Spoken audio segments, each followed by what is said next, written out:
Welcome back to The Standard. Author, columnist, and conservative strategist David Frum has made a career out of having opinions and offering insight. His latest book is Comeback: Conservatism That Can Win Again.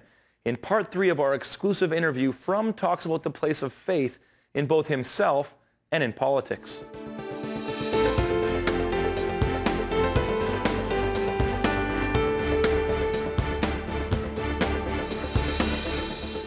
How much of your own issues in this book or have been informed by your own spiritual beliefs?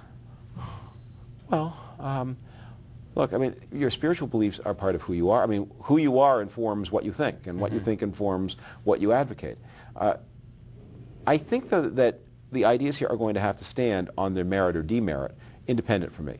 I mean, I could be a fire worshiper. If I am right about the cost of the financing of the baby boomers, I'm right, and I could, I could have any other set of beliefs, and if I'm wrong, I'm wrong. I mean, it doesn't. The religion does not protect you from being wrong, and it doesn't enhance your credibility if you're right. Yeah, but there seems to be a sense that people would trust or be suspicious of someone who's maybe not from a Judeo-Christian ethic. I can't imagine someone not espousing those values coming to places of power in a place like the United States. I don't know. Depends what you mean by a place of power. I mean, if the Republicans do survive, the likeliest next Secretary of State, Zalmay Khalilzad, is Muslim. So that he's the ambassador to the United Nations right now, and he may well be the next Secretary of State. I think you can have a lot of religious diversity in the United States, but look, it is true that there is such a thing as a Western culture. It is ultimately traceable back to our religious origins. It's certainly true that Islamic societies have had more difficulty making a transition to modernity. They're not there yet. These social roots and philosophical bases are very deep and very consequential. But let me just say, I'm here to push a set of policies that I think are going to solve some very specific problems, and I'm either right or I'm wrong about that. Again, you're advancing the ideas of liberalism, saying that democracy is a better idea than maybe some Islamic versions. Well, I smile when you say liberalism, I think. Democracy is a pretty good idea. Now, can democracy really work in places that don't have Western roots? Well, I don't know. Because when you elect, Hamas is elected democratically. Yes. I think you see special difficulties in spreading democracy in Islamic societies. That's clearly right. And there are all kinds of reasons as to why that is so. But it's also, I think, clearly right that authoritarian rule has incubated extremism. And the authoritarian governance in a place like Pakistan is not just a problem for the Pakistanis. It has pushed that country toward a kind of political extremism that, given where it is, given the nuclear weapons it possesses, is a threat to its neighbors, a threat to the world. In the same way, it's not just an Iranian problem.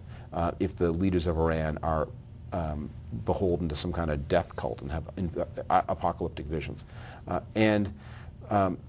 The Islamic extremism of Saudi Arabia has financed extremist groups all over the world, including here in Canada. They are writing enormous checks to spread an ideology that is anti-democratic, anti-egalitarian, and very aggressive. Let me move it back to your book, because there's some other ideas I want to make sure we touch on. You talk about the issue of China.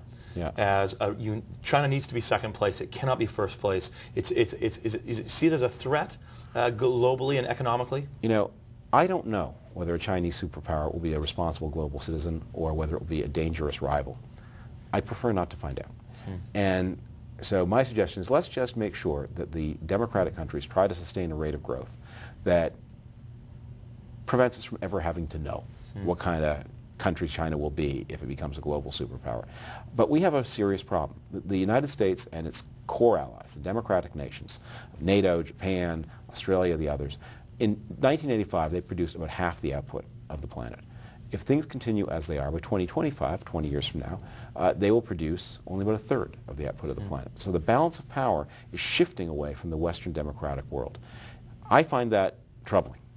Now, some of it, there's not a lot we can do about it. I mean, we can do some things. Most of that decline will take place in Europe and Japan. And there are some measures, I suggest, by which the North American countries can try to help Europe and Japan do better.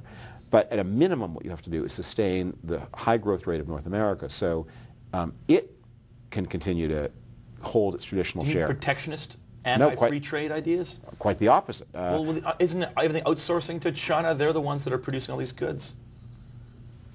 Protectionism is a wealth-destroying technology, economic policy. It's always foolish. No, I'm talking about lower taxes on savings and investment. I'm talking about better microeconomic policies, less crazy litigation in the United States, some investments in infrastructure. These prescriptions are pretty orthodox. At the same time, I think the United States needs to pursue a new kind of relationship with India as a counterbalance to China.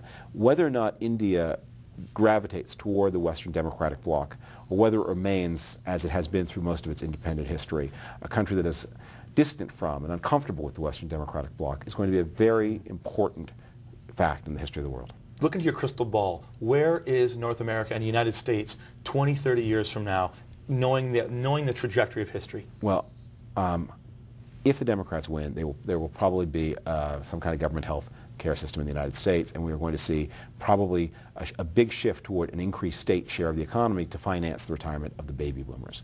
What I hope is that with the right kind of policies, the economy will continue to grow so rapidly that it can pay for those things without too much wear and tear, and that the United States remains the world's dominant power, because the peace of our democratic world ultimately rests on American power. They have been underwriting it since 1945, and I think it is very ominous to think of a world in which they no longer do. Thank you very much for coming on our show tonight. Thank you. Your book is really fascinating, and I wish you all the best. Thank you, Randall. You can find David Frum's latest book, Come Back, Conservatism That Can Win Again, at bookstores and online. His own personal website is davidfrum.com. Stay tuned for more of The Standard.